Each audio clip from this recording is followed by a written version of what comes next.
Hi everyone and welcome. Today we're joined by Hola a todos y bienvenidos. Hoy nos acompaña el doctor Daniele Ganser, académico y autor de bestsellers, para hablar sobre la política exterior de Estados Unidos y la OTAN como instrumento de esa política. Así que muchas gracias por acompañarnos. Es un gran privilegio tenerle como invitado.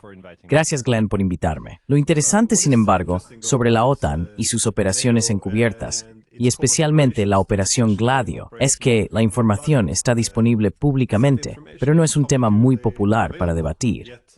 Y es una de esas cosas, supongo, que sería más cómodo si simplemente la enterráramos en la historia.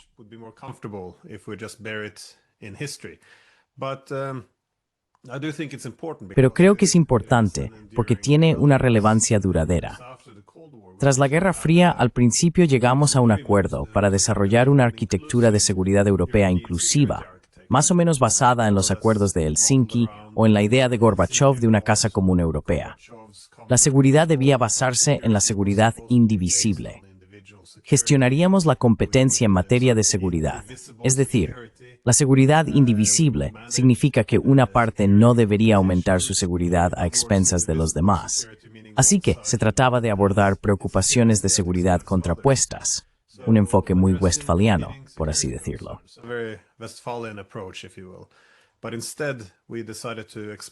Pero en su lugar, decidimos expandir la OTAN. El argumento es que se trata de una institución de seguridad interdemocrática, lo que sugiere que es más benigna. Elevamos el papel de la democracia liberal en la seguridad internacional, algo de lo que todos se beneficiarían.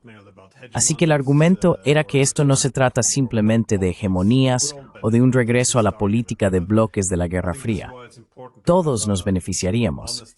Ese es el argumento. Pero creo que por eso es importante tener una discusión honesta sobre el pasado de la OTAN. Y la Operación Gladio es obviamente un caso de estudio muy importante. Así que me preguntaba si podrías, supongo, explicar qué fue Gladio y cómo operaba dentro de la OTAN.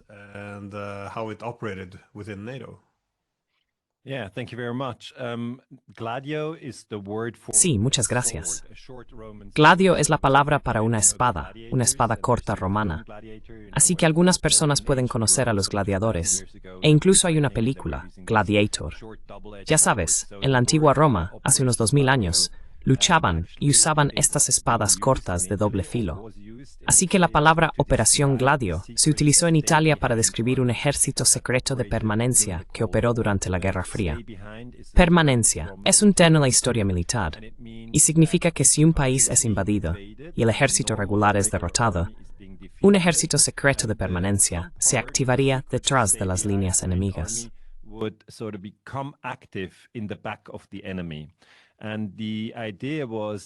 Y la idea era que durante la Guerra Fría, que podemos decir que duró aproximadamente desde 1945 hasta 1990, estos ejércitos de Stay Behind fueron creados por la CIA y el MI6, los servicios secretos británico y estadounidense. Y esto está confirmado. Algunas personas dicen, oh, eso es todo teoría de la conspiración. Pero no, esto fue confirmado por el comandante supremo aliado en Europa, el Sasseur, que siempre es un general estadounidense. En Italia, esto se descubrió en 1990 por el primer ministro italiano Giulio Andreotti. Él dijo, tenemos este ejército secreto aquí en Italia. Fue creado por la CIA, fue creado por el MI6 y fue coordinado por la OTAN. La OTAN tenía dos organismos secretos, que se llamaban el Comité Clandestino Aliado y el Comité de Planificación Clandestina. En estos comités, representantes de todos los Estados miembros de la OTAN se reunían para discutir el asunto de los Stay Behind.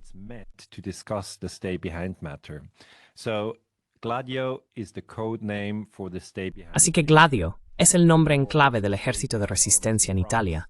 Pero también existían ejércitos de resistencia en Francia, España, Portugal, Alemania, Noruega, Suecia, Finlandia, Dinamarca, Luxemburgo, Bélgica y también en la neutral Suiza.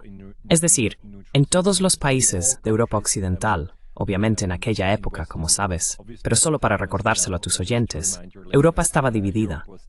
Había países de la OTAN y al otro lado teníamos el Pacto de Varsovia.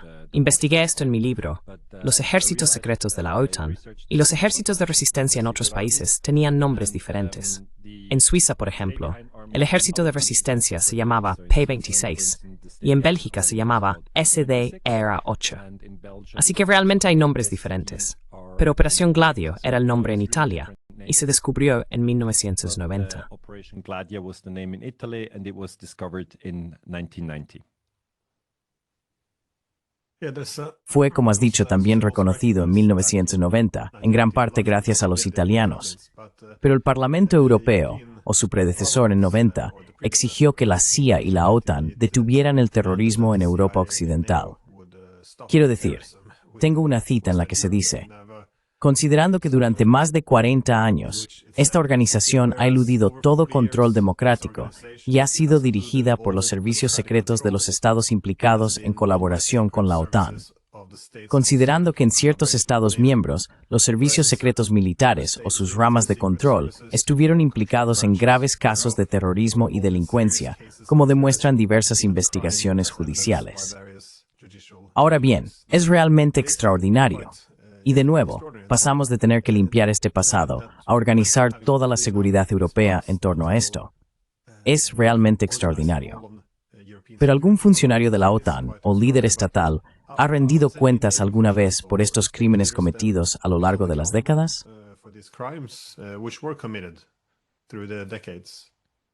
No, unfortunately there's never been anybody held accountable. No. Lamentablemente, nunca se ha responsabilizado a nadie. Y nunca hubo una disculpa oficial por estos crímenes. Porque Glenn, ten en cuenta que los ejércitos Stay Behind fueron organizados por la CIA y el MI6 junto con los servicios secretos locales. Así que en Turquía estaba el servicio secreto local, el MEMIT, colaborando con ellos. En Italia era el SIFAR, el Servicio Información y Forze Armate. En Alemania estaba el BND, el Bundesnachrichtendienst. Así que en cada país estaba implicado el respectivo servicio secreto. En Francia era la Dirección General de la Seguridad Exterior, la DGSE. Y cuando fui a hacer mi doctorado, tuve 4 años para investigar Gladio. Investigué parte de ello en la LSE de Londres. Y les pregunté a mis profesores.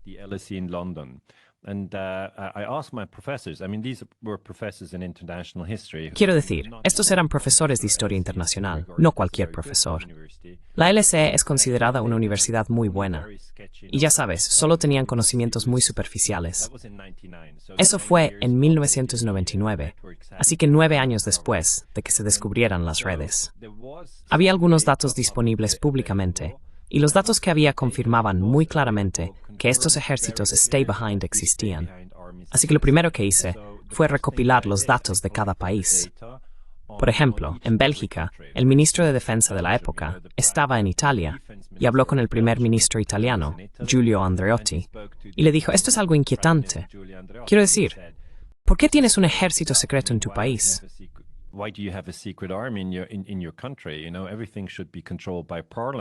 Sabes, todo debería estar controlado por el Parlamento y no deberías tener un ejército secreto.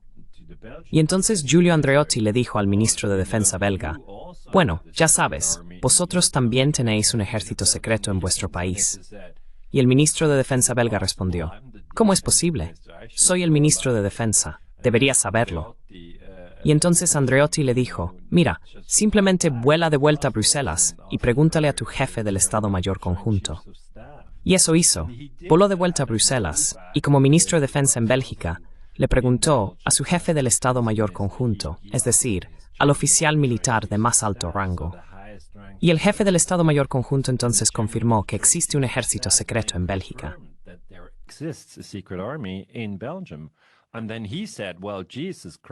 Y entonces él dijo: bueno, Jesucristo, soy el ministro de Defensa. Deberías saberlo. ¿Por qué no lo sé?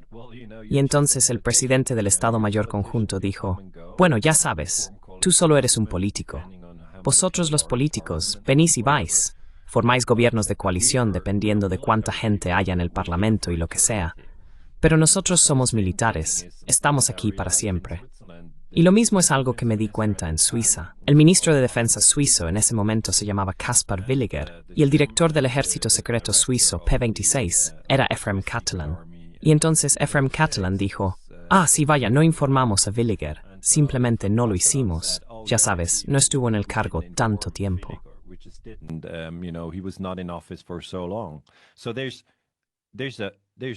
Así que hay toda una serie de problemas que analizamos. En primer lugar, analizamos el problema del control democrático.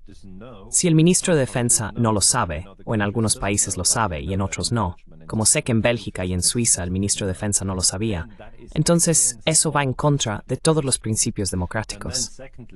Y en segundo lugar, Glenn, el Parlamento debería saberlo.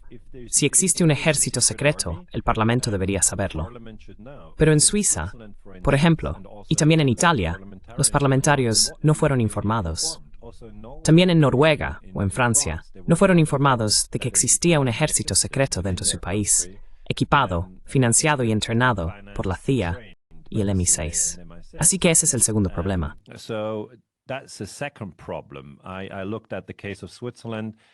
Analicé el caso de Suiza, cómo organizaron la financiación, porque obviamente el Parlamento siempre tiene que decidir sobre la financiación. Así que compraron equipos de comunicaciones, equipos Harpoon, se llamaban en ese momento. Para los diferentes ejércitos de resistencia siempre, el mismo equipo de comunicaciones para Italia, Alemania, Suiza y Francia. Pero tuvieron que ocultar estos costes dentro de grandes proyectos de infraestructuras para el Ministerio de Defensa. Así que tuvieron que cubrir los costes dentro del sistema parlamentario. Por eso, también había alguien del Departamento de Finanzas implicado para encubrir las huellas. Y bueno, eso ya es muy problemático.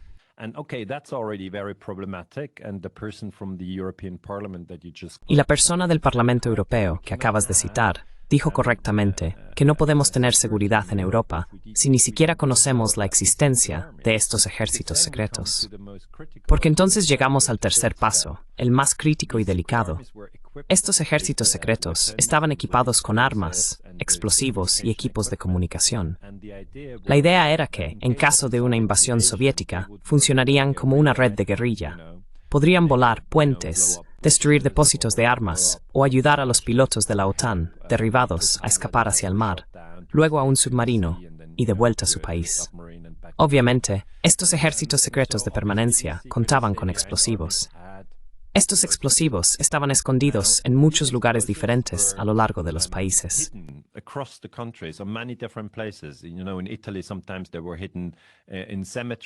En Italia, a veces se escondían en cementerios, o en Suiza, se ocultaban en los Alpes, en las montañas, en escondites. En Noruega se ocultaban en diferentes lugares, y en Bélgica también. Así que estos escondites de armas, la gente empezó a buscarlos y se encontraron. Había pruebas, se encontraron.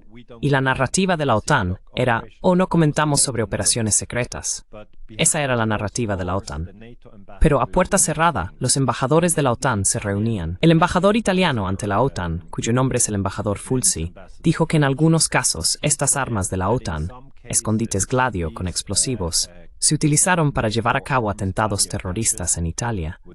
Y sabes, Glenn, ese es el momento en el que pasamos a un nivel completamente diferente.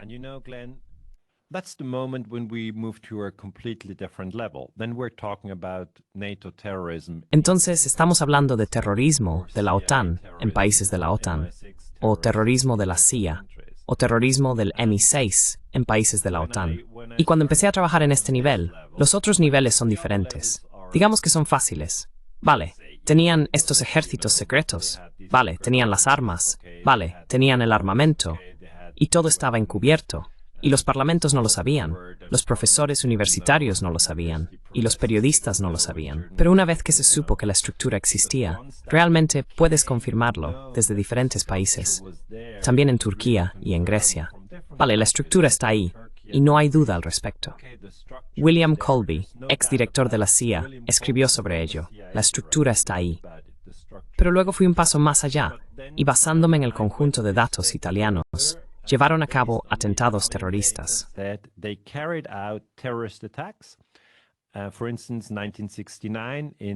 Por ejemplo, en 1969, en Milán, Italia, que es una gran ciudad en el norte de Italia, culparon de estos atentados terroristas a la izquierda política, al Partido Comunista Italiano, con el fin de debilitar al Partido Comunista Italiano en las urnas, porque no querían que el Partido Comunista Italiano se volviera muy influyente.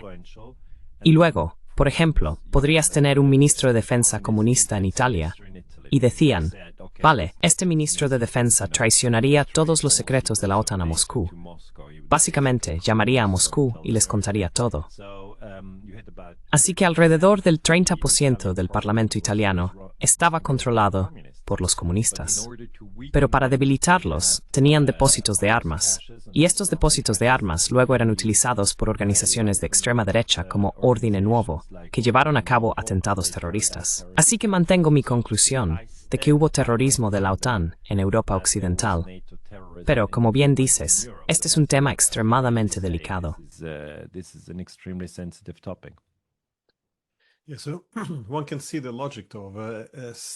Se puede entender la lógica de establecer ejércitos secretos, guardar armas por si hay una invasión militar, para poder combatirla. Pero supongo que la consecuencia previsible es que si tienes ejércitos secretos armados hasta los dientes y pueden operar en la sombra, habrá muchas oportunidades para abusar de esto. Y como dices, entonces puedes empezar a atacar a tu oposición política. Puedes realizar atentados terroristas y culpar al otro bando. Y esto, obviamente, es muy problemático. Así que supongo que hay dos preguntas. ¿Qué tipo de crímenes se cometieron? ¿Qué tipo de misiones tenían? Y esto, de nuevo, no se utiliza para luchar contra los soviéticos después de una invasión. Esto es encontrar otros usos para ese ejército secreto. Y supongo que la segunda es, ¿cómo afecta esto a la democracia? Y que haya personas en los niveles más altos que no sean conscientes de esto hasta que realmente empiezan a investigar.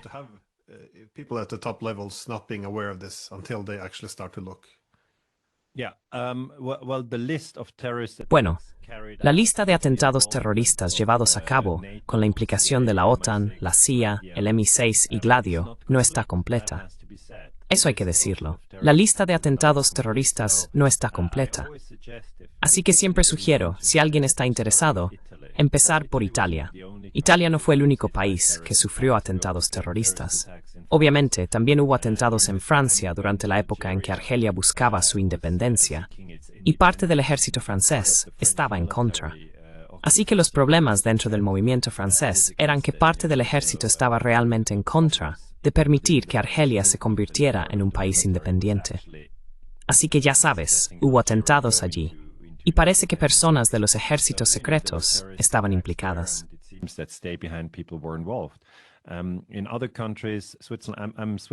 En otros países, como Suiza, soy ciudadano suizo y estoy aquí en Suiza hablándoles, pero en Suiza no tuvimos atentados terroristas. Lo particular de mi biografía es que nací en Lugano, que es la parte de Suiza de habla italiana, así que hablo italiano. Por eso, mi interés se dirigió muy intensamente hacia Italia. En Italia, la situación era tal que durante la Segunda Guerra Mundial, Mussolini gobernaba el país, un fascista como Hitler. Había un fuerte movimiento de resistencia contra Mussolini, y los estadounidenses cooperaron con este movimiento de resistencia italiano, los partisanos. Esto era el OSS, la Oficina de Servicios Estratégicos bajo Donovan, que fue la predecesora de la CIA. Ellos suministraron armas a la resistencia.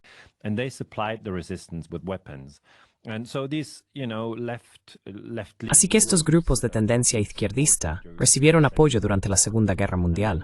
Luego, cuando terminó la Segunda Guerra Mundial, los estadounidenses dijeron, «Oh, ya no queremos apoyar a los socialistas y comunistas en Italia. Es hora de dejar de enviarles armas».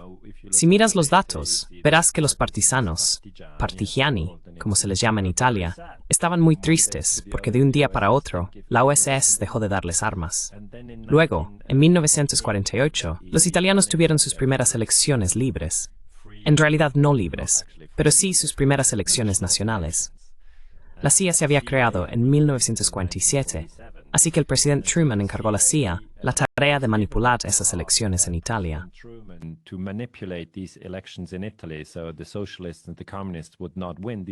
Así que los socialistas y los comunistas no ganarían estas elecciones, porque ya sabes, tenían mucho apoyo popular, ya que se habían opuesto a Mussolini. Para 1948, Mussolini obviamente estaba muerto, y la izquierda esperaba una gran victoria. Pero los estadounidenses querían integrar a Italia en la OTAN en 1949. Así que la CIA, el primer trabajo de la CIA no fue, ya sabes, derrocar a Mossadegh en Irán o a Arbenz en Guatemala, sino en realidad manipular las elecciones italianas de 1948. Y lo hicieron con una campaña de difamación. Todos los políticos de izquierdas fueron atacados como malas personas. Luego crearon la Democracia Cristiana Italiana, que era un partido nuevo. Democrazia Cristiana Italiana, which is a new party, and they used the word democrazia, which Y usaron la palabra democracia, que suena como democracia, queda bien, y cristiana, porque Italia es un país católico. Así que pensaron, vamos a incluir el elemento cristiano. Eso va a atraer a la gente en Italia. Así que, democracia, Iglesia Católica e Italia. Crearon un partido a partir de esto e invirtieron millones en él. Y de hecho, la DC, yo entonces, ganó las elecciones italianas. Y el problema era que cada 4 años había elecciones de nuevo.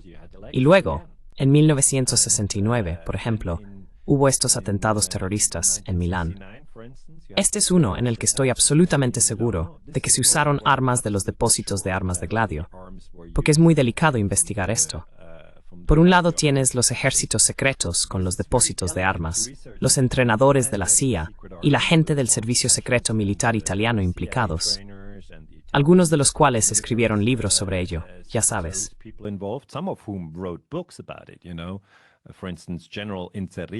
Por ejemplo, el general Inzerilli escribió un libro y dijo, sí, yo fui comandante de Gladio. Pero siempre dicen, no, nosotros no llevamos a cabo los atentados terroristas, ya sabes. Además, la CIA dijo, sí, teníamos los ejércitos secretos. Oh sí, por supuesto, teníamos explosivos. Y ya sabes, los oficiales franceses te dirían lo mismo. En cada país había oficiales y personas informadas que te decían, sí, claro, nos estábamos preparando para la invasión soviética. Pero ninguno de ellos dice, y matamos a mujeres y niños. Ya sabes, esto va en contra de toda ética militar en cualquier país. No puedes decir eso y estar orgulloso de ello.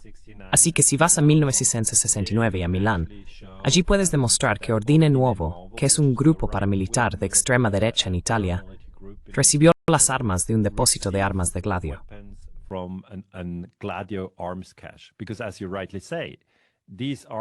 Porque como bien dices, esos depósitos de armas y explosivos estaban allí y nunca deberían haberse utilizado porque no hubo ninguna invasión soviética. Pero luego, como mencionas, es cierto que si estás en una lucha política y tienes oponentes, en algún momento podrías decir, vale, ¿por qué no usamos los explosivos que tenemos, no contra una invasión soviética, sino contra un adversario político? Y simplemente, ya sabes, llevamos a cabo un atentado terrorista, utilizando a algunos extremistas de derechas, y luego culpamos a los comunistas. Y entonces los comunistas quedan mal. Y esa es la idea. Si se me permite explicarlo así, es como lo que ocurrió en Ucrania en 2014 en Kiev. Había francotiradores en el Hotel Ucrania y luego en el conservatorio.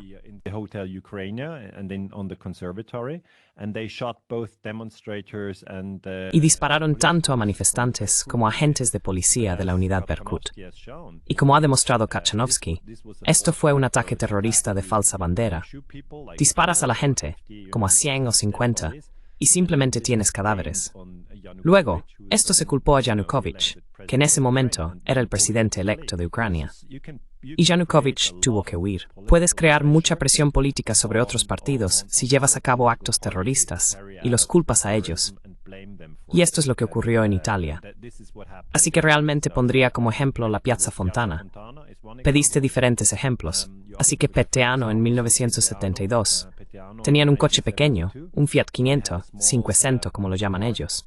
Fiat 500, 500 as they call it. 500 is in Italian is 500. 500 en italiano es 500.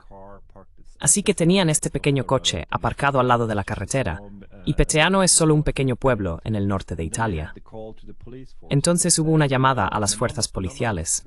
Una persona anónima llama a la policía, a los carabinieri, y dice, echad un vistazo a este coche. No sabemos, está ahí al lado de la calle donde nadie debería aparcar. Lleva ahí varios días. ¿Por qué no lo comprobáis? Así que la policía va allí y abre el capó del coche, y eso activa la bomba, y 3 policías mueren.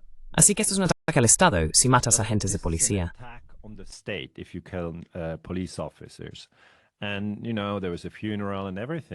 Y ya sabes, hubo un funeral y todo eso, y por supuesto, mucha cobertura mediática. Y luego recibes una llamada, de nuevo, una llamada anónima, y dice, hemos hecho esto, somos las Brigate Rosse, extremistas de izquierdas. Así que toda la historia se presenta como un ataque de extremistas de izquierdas con el fin de debilitar a los partidos políticos de la izquierda, porque la gente pensaría, no voy a votar socialista o no voy a votar comunista, porque ya sabes, esta gente es loca, llevan a cabo atentados terroristas, quizá no ellos mismos, pero sí personas cercanas a ellos. Y solo muchos años después apareció un miembro de Ordine Nuovo.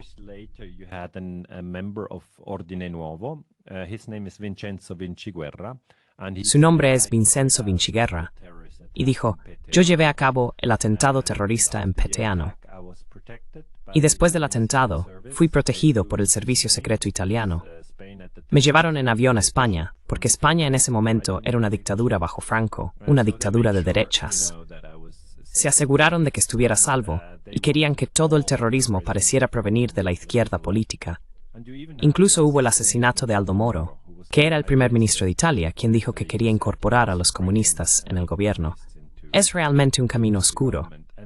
Es un camino oscuro por el que se transita si se observa la Operación Gladio.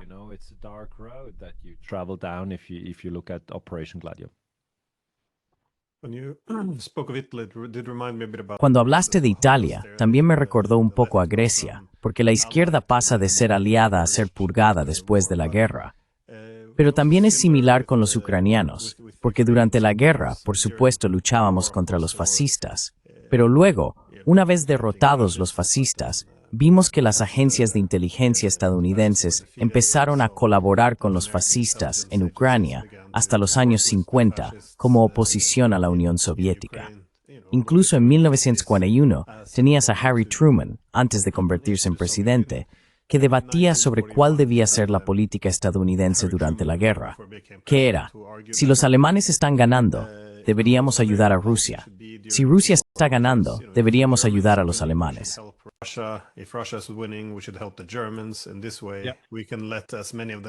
Y de esta manera podemos dejar que tantos de ellos, dejar que se maten entre sí tanto como sea posible. Ese es el objetivo. Pero también implica que una vez que un bando empieza a perder, tienes que cambiar y apoyar al otro. Así que esa flexibilidad es bastante, sí, tiene una larga historia. Pero más allá de ganar elecciones ajenas, como argumentaste en Italia, formando partidos políticos, financiándolos, y sí, ganando las elecciones, esto no es algo solo de 2014, sino también de Ucrania en 2004. Pero lo interesante es que hacia los años 80, Estados Unidos pareció ir un paso más allá, que no era solo ganar elecciones, sino preguntarse, ¿por qué los países pueden tener su propia sociedad civil?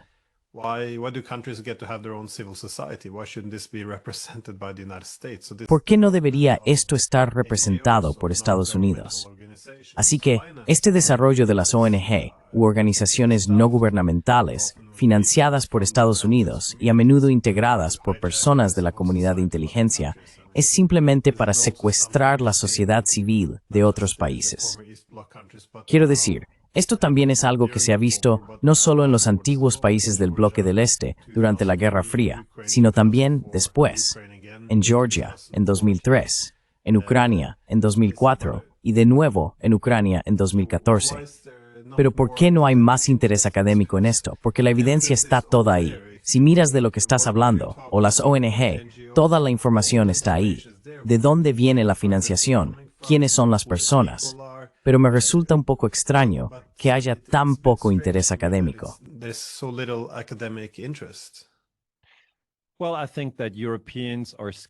Bueno, creo que los europeos tienen miedo de decir que existe terrorismo de la CIA en Europa.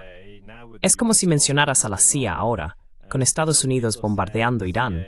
Algunas personas dicen que la CIA y el MI6 derrocaron al gobierno de Irán, el gobierno de Mossadegh, en 1953, lo cual fue claramente una violación del derecho internacional. Fue una violación de la Carta de las Naciones Unidas, porque obviamente la Carta dice que todos los Estados miembros de las Naciones Unidas deben evitar el uso y la amenaza de la fuerza en las relaciones internacionales. Así que en realidad, está prohibido derrocar un gobierno en otro país. Y creo que los europeos son conscientes de ello.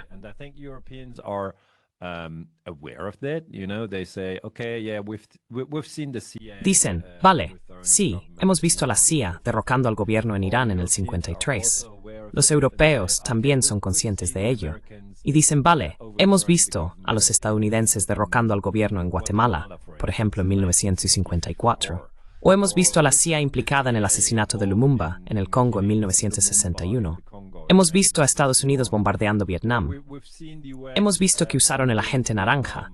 Y hemos visto, ya sabes, que también bombardearon Laos y Camboya. Los hemos visto bombardeando Afganistán. Los hemos visto bombardeando Sudán. Y obviamente, el caso Irán-Contra. Los hemos visto suministrando armas a los Contras para derrotar a los sandinistas en los años 80 en Nicaragua.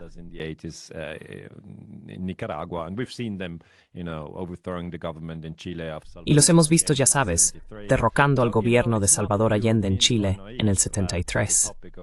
Así que, ya sabes, no es que los europeos sean ingenuos respecto al tema del imperialismo estadounidense, pero tienen esta idea muy extraña de que nunca harían eso en Europa. Ya sabes, porque es como vemos las tácticas, vemos la brutalidad, pero estamos seguros de que no nos lo harían a nosotros. Y Glenn, si me permites poner un ejemplo. Cuando Seymour Hersh dijo que el ataque terrorista al gasoducto Nord Stream fue un acto de terrorismo de Estado estadounidense contra Alemania, eso fue en el 22, cabría esperar que muchos periódicos alemanes o muchos profesores universitarios alemanes recogieran la historia y dijeran, sí, eso es terrorismo de un país de la OTAN contra otro país de la OTAN. Of one NATO country against another NATO country. So within the 32 NATO countries, así que, dentro de los 32 países de la OTAN, en realidad hay ejemplos en los que Estados Unidos utiliza el terrorismo contra infraestructuras. En este caso, nadie murió, pero aún así fue un golpe muy duro para la economía alemana, que ahora sufre por los altos precios de la energía, y la gente está perdiendo dinero, y las empresas están quebrando. Como bien dices, esto no se está debatiendo. Es como una zona tabú. No se puede hablar del terrorismo de la CIA contra Alemania, porque según la suposición predominante, no existe tal terrorismo de la CIA. Se asume que la CIA no haría eso. Y entonces, la única solución es, el Pentágono no haría eso, las fuerzas especiales. No siempre es la CIA. También hay fuerzas especiales implicadas, como en Gladio. Y siempre se asume que Joe Biden, entonces presidente, cuando volaron el Nord Stream, no haría eso. No lo harían.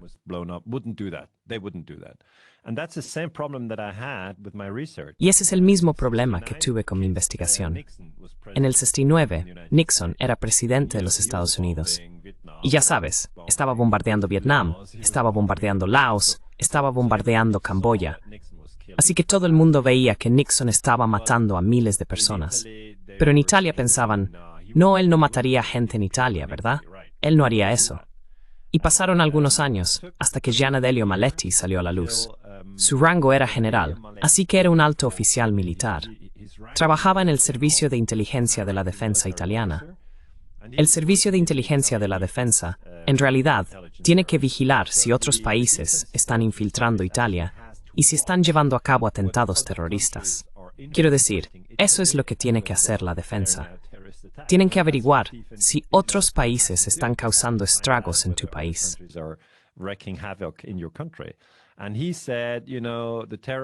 Y él dijo, ya sabes, que el atentado terrorista en Milán fue influenciado por personas en Estados Unidos.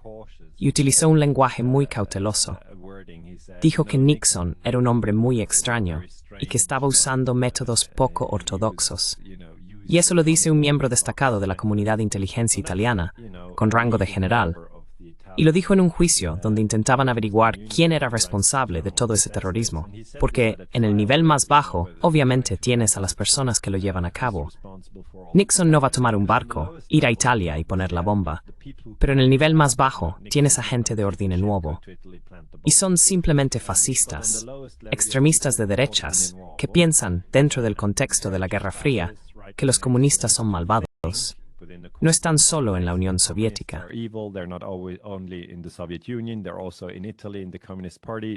También están en Italia, en el Partido Comunista.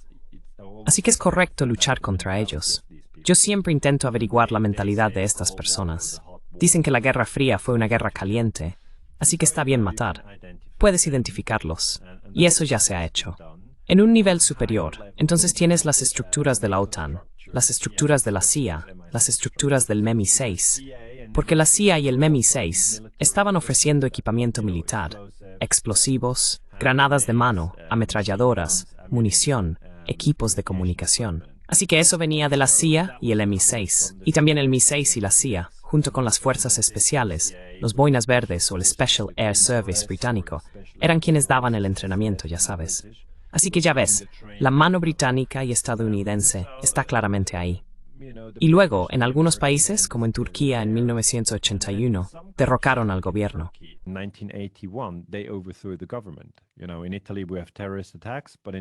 Sabes, en Italia tenemos atentados terroristas, pero en Turquía derrocaron al gobierno, y las fuerzas Stay Behind estuvieron involucradas. Y la CIA, ya sabes, el jefe de la oficina entonces, Heinz, estaba orgulloso, ya sabes, de decir, vale, derrocamos al gobierno en Turquía. Y en Grecia también, en 1967, cuando se derrocó al gobierno, los ejércitos Stay Behind estuvieron involucrados. Así que si miras la red Stay Behind en su conjunto, presenté mis hallazgos en 2001. En septiembre de 2001, justo 2 semanas antes de los atentados terroristas del 11S, dije que el terrorismo puede usarse para manipular el clima político.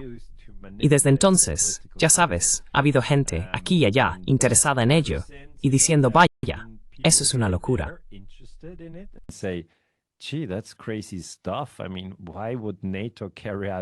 Quiero decir, ¿por qué la OTAN llevaría a cabo atentados terroristas y la CIA? Y si lo hacen, ¿por qué los países que fueron objetivo no abandonarían de inmediato la OTAN diciendo, este es un club peligroso, no quiero ser miembro? ¿Y por qué ni siquiera hay un debate? Y entonces digo, bueno, es muy parecido a lo que ocurre en Ucrania. Es muy difícil en Ucrania hablar sobre el terrorismo de bandera falsa de febrero de 2014. Algunas personas hablan de ello. Y es muy parecido a la voladura del gasoducto Nord Stream y la discusión al respecto en Alemania. Algunas personas hablan de ello. Seymour Hersh, un hombre excelente, habló de ello. O en el caso de Ucrania, Jeffrey Sachs habla de ello. Kat Janowski habla de ello. Tú hablas de ello. Así que, ya sabes, algunas personas hablan de ello, pero en realidad es una comunidad de investigación muy pequeña la que se ocupa del terrorismo de bandera falsa.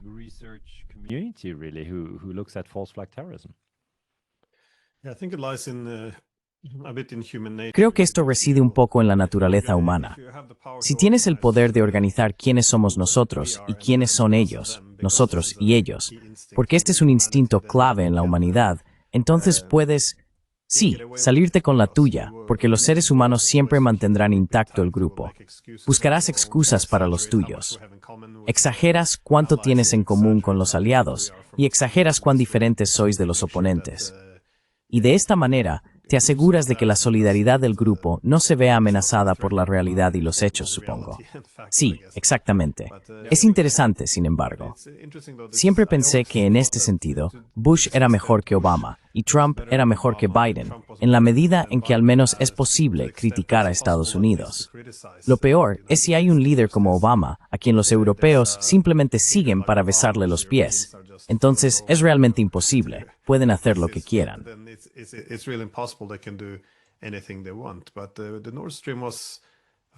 Pero el Nord Stream fue un acontecimiento fascinante, porque incluso ahora que ha salido a la luz que, bueno, no fueron los rusos después de todo, intentaron culpar solo a los ucranianos, aunque me cuesta creer que los estadounidenses no dieran luz verde o no lo hicieran directamente. Pero en cambio, el argumento es, bueno, sabíamos que no era Rusia. Sabíamos del ataque antes de que ocurriera realmente. Esto es lo que escuchamos ahora. Pero entonces me pregunto, ¿dónde están los periodistas que deberían hacer una pregunta clave? ¿Qué pasó después del ataque? Porque todos nuestros líderes políticos, todos nuestros medios de comunicación, señalaban con el dedo, diciendo, bueno, esto es el manual de Putin. Todos los medios, todas las pistas llevan a Rusia. Y utilizamos esta mentira para militarizar el mar Báltico, cosa que, por cierto, seguimos haciendo.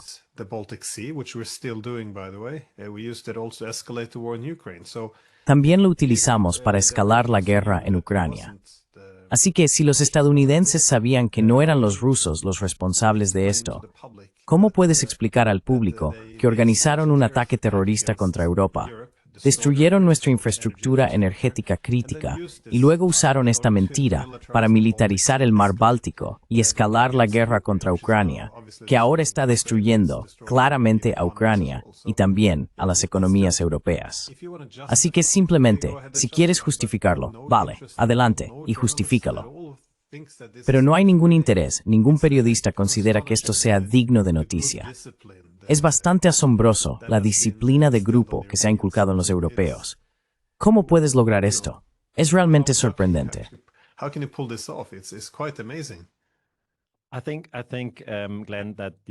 Creo, Glenn, que los europeos ahora están tomando conciencia de que cada guerra se libra en el aire, en el mar, en tierra. Y la cuarta dimensión, muy importante, es la guerra de la información. Y lo que acabas de describir para mí es que algunas personas se dan cuenta de que han sido objeto de una guerra de la información. Para cualquier principiante siempre digo que empiece con Nord Stream. Es lo más sencillo. Nadie murió, así que no es tan emocional. Pero aún así, es un daño grave porque la gente pierde sus trabajos, la gente pierde dinero. Es significativo. No se puede decir que no importa. Realmente es significativo. Pero empieza con Nord Stream. Y ahora ves que fue volado. Y luego tienes a la primera persona realmente honesta que da un paso al frente para investigarlo, que es Seymour Hersh.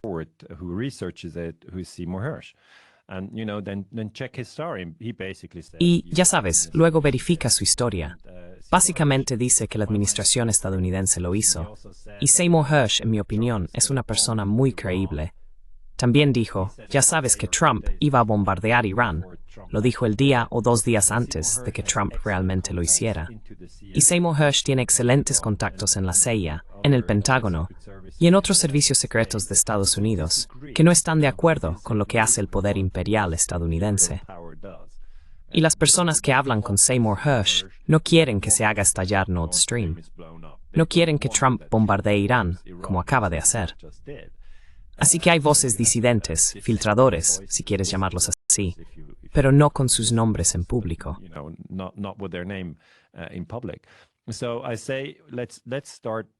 Así que digo, empecemos con Nord Stream, y luego veamos cómo cubrieron esto los grupos de prensa europeos, o cómo lo cubrieron los líderes estatales europeos. Y es simplemente, es increíble. Esta discusión sobre el terrorismo estadounidense nunca llegó realmente a los titulares. No se llamó terrorismo, no fue terrorismo estadounidense. Simplemente fue una operación de sabotaje. Así que el lenguaje, el encuadre y la narrativa. El lenguaje es solo una palabra, el encuadre son 2 o 3 palabras, y la narrativa es un párrafo. El lenguaje fue no es terrorismo, es sabotaje. Y luego el encuadre fue sabotaje ruso. Sabotaje ruso. Como si, vale, los rusos están destruyendo su propio gasoducto. Solo las personas más ingenuas aceptarían esto.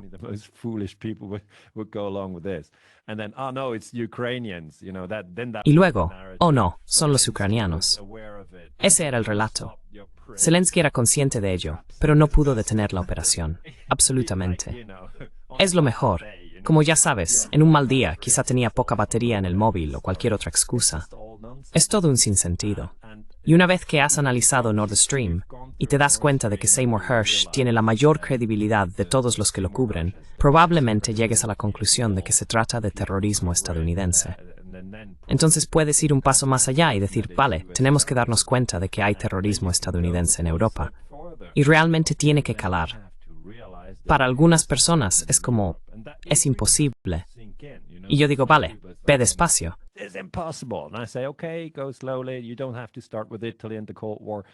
No tienes que empezar con Italia en la Guerra Fría. Toma el caso de Nord Stream. Y luego el segundo paso, solo para dar a alguien quizás un consejo sobre cómo adentrarse en el ámbito de la guerra secreta. El segundo paso realmente creo, es Ucrania en 2014. Digo que la invasión rusa del 24 de febrero de 2022 fue ilegal. Fue una violación de la Carta de la ONU. Pero antes de eso, en febrero de 2014, tuvimos un golpe de Estado. Sé que hay un debate sobre quién llevó a cabo el golpe de Estado, pero fue 100% un golpe de Estado. Tengo algunos amigos, no sé cómo es el debate en Noruega, pero aquí en Suiza, algunos amigos vienen y me dicen, oye, Daniele, entiendo que el gobierno fue derrocado, pero solo era gente en las calles. ya sabes, estaban gritando y diciendo al gobierno que se fuera.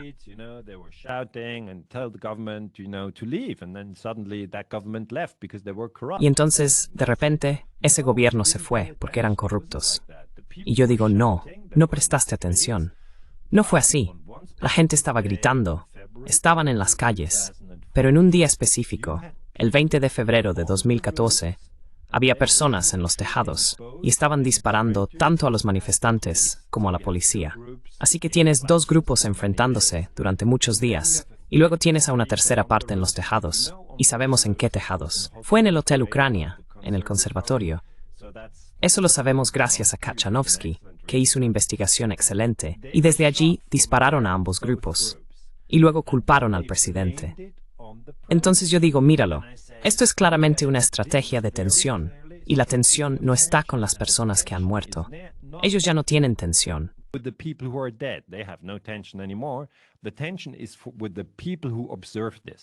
La tensión está en las personas que observan esto. Y se crea tensión como el miedo y el odio. Eso es tensión emocional. Y luego se le echa la culpa al presidente Yanukovych. Así que Yanukovych huyó y un gobierno golpista tomó el poder. Quiero decir, Zelensky, al final, está en una sucesión de personas que, bueno, no Zelensky, que fue elegido en 2019, sino Poroshenko y la gente de en medio que inició la guerra civil, llegaron al poder mediante una estrategia de falsa bandera de tensión. Y nosotros, en la OTAN, simplemente no queremos hablar de ello. No queremos hablar de Nord Stream. No queremos hablar del golpe de Estado de 2014. Y ahora llegamos a Gladio. Esto es aún más atrás, porque es la Guerra Fría y para la mayoría de la gente, Italia es solo el lugar al que vas en verano y compras un helado a tus hijos.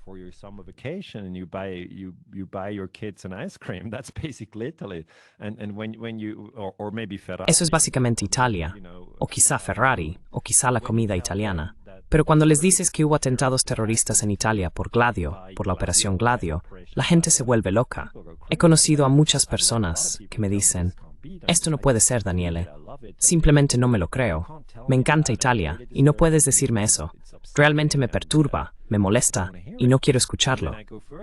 Y luego voy más allá y digo, si vas a Alemania, te darás cuenta de que al final de la Segunda Guerra Mundial, muchos nazis fueron juzgados, los llamados juicios de Nuremberg. Pero no todos, y eso es importante.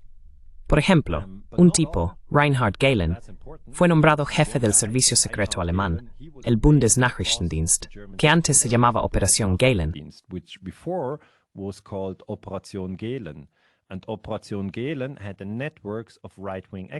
Y la Operación Gehlen tenía redes de extremistas de derechas. Y estos extremistas de derechas, nazis hasta 1945, eran muy anticomunistas. Odiaban a los soviéticos. Así que la CIA dijo, esos son los buenos, los necesitamos. Necesitamos a alguien con una posición e ideología muy fuertemente anticomunista. Y los integraron en las redes Stay Behind.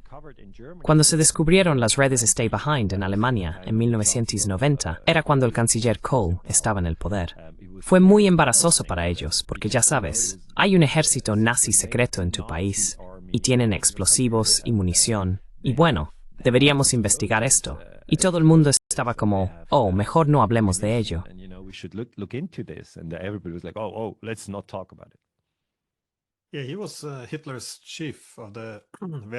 Sí, él era el jefe de la inteligencia militar de la Wehrmacht de Hitler, es decir, Gehlen. Y de nuevo, Christopher Hitchens señaló una vez que la alianza entre los fascistas y la CIA infundió algo muy feo en Estados Unidos. Argumentó que tiene que haber más transparencia sobre esto y más debate para empezar a abordar algunas de las consecuencias, como decías, de lo que ocurrió desde aquellos días y de dónde estamos ahora. Hay un hilo común en todo esto. De nuevo, Gehlen fue contratado por la CIA para dirigir la inteligencia estadounidense en Europa. Quiero decir, el tipo de Hitler. Y otra vez, no es una conspiración. La mayoría de la gente no lo sabe, pero esto está demostrado. ¿Por qué no es esto problemático? Pero la idea de que la OTAN solo trataba de democracia liberal y libertad.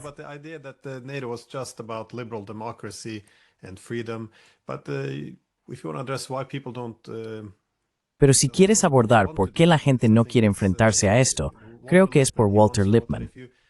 Él escribió una vez que si atacas el núcleo de las convicciones o creencias clave de las personas, cómo organizan su visión del mundo. Por ejemplo, somos democracias liberales, somos buenos, libertad. Nuestros oponentes, ellos siempre son malos, no les gusta la libertad, están en contra de la democracia, son imperialistas. Ahora bien, si ves el mundo a través de este prisma, él argumentaba que cualquier información que contradiga esta visión fundamental del mundo, la gente la rechazará por sí misma. No siempre necesitas una gran operación estatal para censurarla.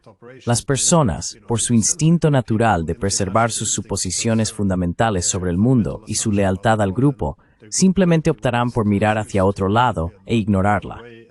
Así que es bastante problemático.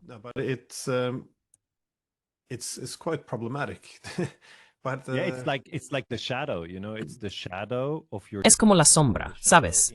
Es la sombra de uno mismo, o la sombra dentro de tu propio grupo.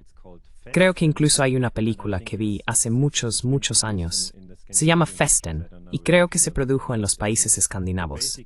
No sé si conoces la película, pero básicamente trata de un hombre que habla sobre el abuso que ocurrió dentro de la familia, y él quiere sacar la verdad a la luz, pero simplemente lo apartan. No quieren escucharlo. Y tienes razón en lo que dices. Aquí estamos hablando de psicología. ¿Cómo puede ser que en nuestro propio grupo, sabes, los servicios secretos estén llevando a cabo terrorismo? Y en Europa es Gladio.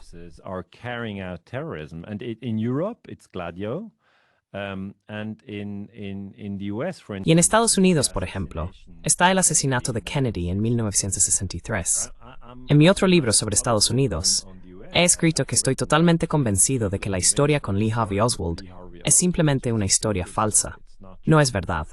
Ya sabes, esto es todavía lo que lees en Wikipedia, que Lee Harvey Oswald mató a John F. Kennedy en 1963, en Dallas, y que es solo un tipo solitario y loco. Eso es todo. Ese es el nivel de Wikipedia que obtienes. Pero las personas que profundizan más lo ven como un golpe de Estado en Estados Unidos por parte de la CIA. La CIA tenía gente que mató a Kennedy. Pero ahora las personas que nos escuchan, que escuchan esta conversación, podrían pensar, no, este tipo está yendo un poco demasiado lejos.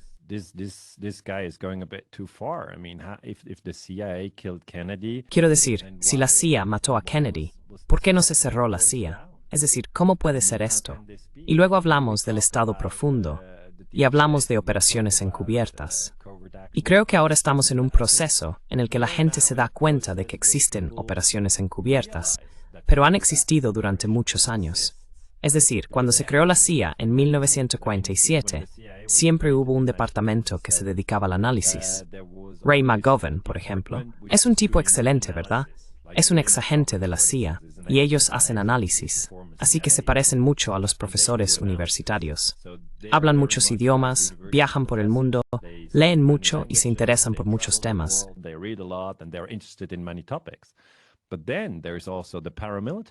Pero luego también están los tipos paramilitares, que llevan a cabo operaciones encubiertas. Y estos tipos no hubo ningún escrutinio sobre lo que hacía la CIA.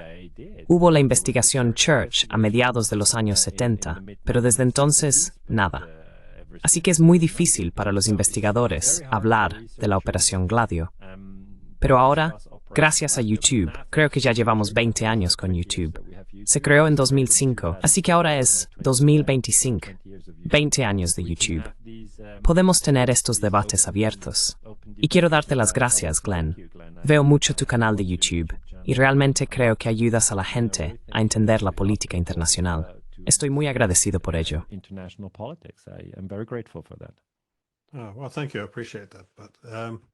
Bueno, gracias. Lo aprecio. Pero sobre Ray McGovern y el tema del sabotaje, él estuvo 27 años en la CIA. Presidió la Evaluación Nacional de Inteligencia. Era quien daba los informes diarios de inteligencia al presidente Reagan. Era una figura central, ya sabes.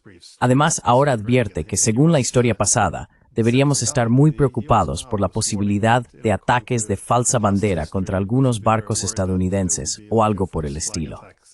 Así que no es como si esto perteneciera a los rincones oscuros de Internet. Es una práctica establecida a lo largo del tiempo. Me resulta extraño que casi se descarte, como si fuera una teoría de la conspiración. almost dismissed as if it would be, yeah, like a conspiracy theory. I mean, when you see people criticizing, Cuando ves a gente criticando la guerra, por ejemplo, contra Afganistán, la gente dice, oh, ¿por qué no debería Estados Unidos querer ayudar a que las niñas vayan a la escuela? O, ¿por qué está mal bombardear Irán? Esto va a ser un desastre. Sí, pero dicen, no tienen una democracia adecuada. Necesitamos más derechos para las mujeres. Quiero decir, ¿cómo hemos llegado a esta situación en la que creemos que Estados Unidos, con una historia larga y muy brutal, y una estrategia de seguridad basada en la primacía y hegemonía global, de alguna manera, repetimos la idea de que, sí, por supuesto, están ocupando Afganistán durante 20 años para que las niñas puedan ir a la escuela? Afghanistan for 20 years so girls can go to school. Yeah, of course they're bombing Iranian reactors. Sí, por supuesto. Están bombardeando reactores iraníes y presionando por un cambio de régimen porque no les gusta que las mujeres no tengan más derechos, que deberían. Me asombra que esta sea la narrativa que todos siguen. Es lo mismo con Ucrania. Puedes decirle a la gente, bueno, cuando derrocamos al gobierno allí, solo el 20% quería la OTAN. Entonces, ¿por qué seguimos diciendo que luchamos para que puedan elegir políticas exteriores firmes? No hay nada ahí. Siempre recibo la misma respuesta. Bueno, ¿por qué dices esto? Suena controvertido, ¿por qué? O dicen, bueno, esto es un argumento pro-Kremlin porque es lo que dirían los rusos. Realmente no me importa en absoluto lo que puedan decir los rusos. I don't really care at all what the Russians might say. You have objective reality and Tienes la realidad objetiva y luego tienes lo que es falso. Y parece que la estrategia principal ahora es simplemente defender la narrativa frente a todos los hechos incómodos, incluso si esas narrativas terminan perjudicándonos a nosotros mismos. Quiero decir, ¿qué estamos haciendo? En Ucrania esta guerra era innecesaria. No estamos ganando. Estamos destruyendo a los ucranianos. Estamos destruyendo las economías europeas. Y al mismo tiempo, Estados Unidos planea marcharse.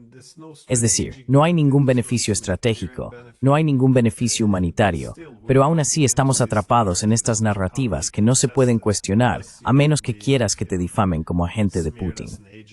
Es simplemente, sí, es muy peligroso que no haya debate en torno a estas narrativas absurdas.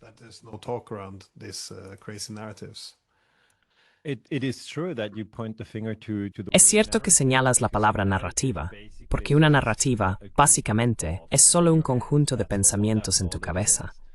Eso es todo lo que es. Y lo que me di cuenta al investigar la Operación Gladio es que tiene mucho que ver con el control de la narrativa. La historia de cómo se escribió el libro es que antes trabajé sobre la crisis de los misiles en Cuba y pensé que era algo realmente fascinante.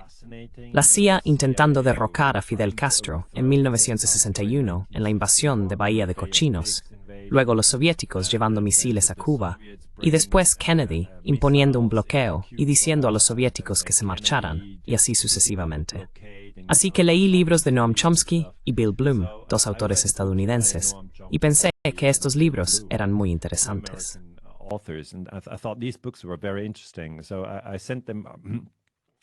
Así que les envié mi análisis de la crisis de los misiles en Cuba y me dijeron, oh, eso es muy interesante. Luego volé a Estados Unidos y conocí a Noam Chomsky en el MIT y conocí a Bill Bloom en Washington, ya sabes, y compartimos ideas sobre el imperialismo estadounidense. Y Noam básicamente dijo, sabes, Daniele, esto se llama fabricación del consentimiento. Y yo le dije, sí, leí tu libro sobre eso. Es realmente una locura.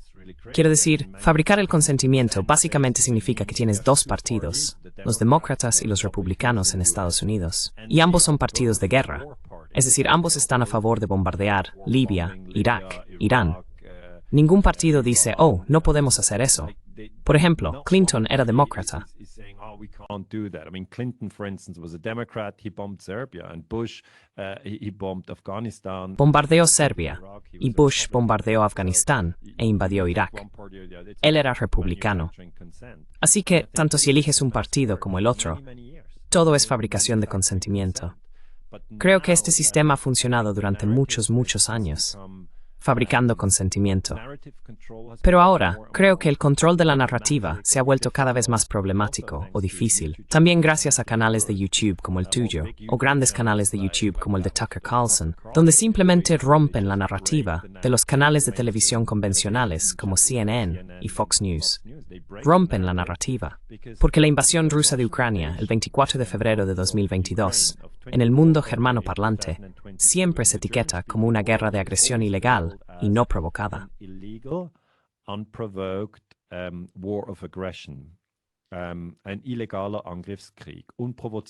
Guerra de agresión ilegal y no provocada. Ya sabes, y eso ha estado en los medios alemanes durante 3 años. Y yo siempre digo, sí es ilegal, porque es una violación de la Carta de las Naciones Unidas. Por ejemplo, los rusos no tienen permitido invadir Ucrania. Ucrania no tiene permitido invadir Rusia. Pero no es no provocada, porque tuvimos el golpe de Estado en 2014 o en 2008. Bush invitó a Ucrania a convertirse en miembro de la OTAN. Y antes de eso, la ampliación de la OTAN, como has explicado en muchos casos y también en tu trabajo. Pero ahora, el viernes 13 de junio de 2025, hemos visto a Israel bombardeando Irán. Eso, claramente, es una guerra de agresión ilegal y no provocada.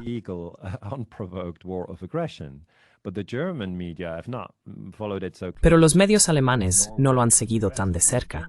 Está en Noruega o en Estados Unidos, pero en el mundo de habla alemana, aquí no se utiliza la frase guerra de agresión ilegal. Así que la gente, no todo el mundo obviamente, pero las personas que son un poco conscientes de lo que significa la palabra narrativa o la palabra formulación, ya sabes, framing, wording, narrativa, esas son las 3 palabras, empiezan a darse cuenta de que vale, si los rusos invaden, está mal. Si los israelíes bombardean otro país, entonces está bien. Pero tú eres responsable de decir que ambas cosas están prohibidas. Así que creo que el control de la narrativa se está volviendo cada vez más difícil. Y veo a más gente dándose cuenta de que Occidente no nos está contando toda la verdad.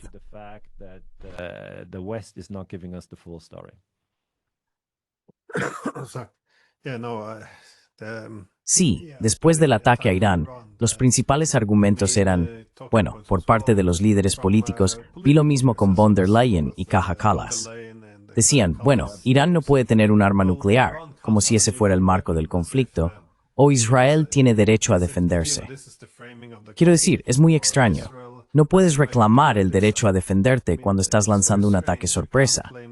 Y además, no puedes basar una guerra en que no se les permita tener un arma nuclear cuando nuestros propios servicios de inteligencia dicen que no están intentando conseguir un arma nuclear.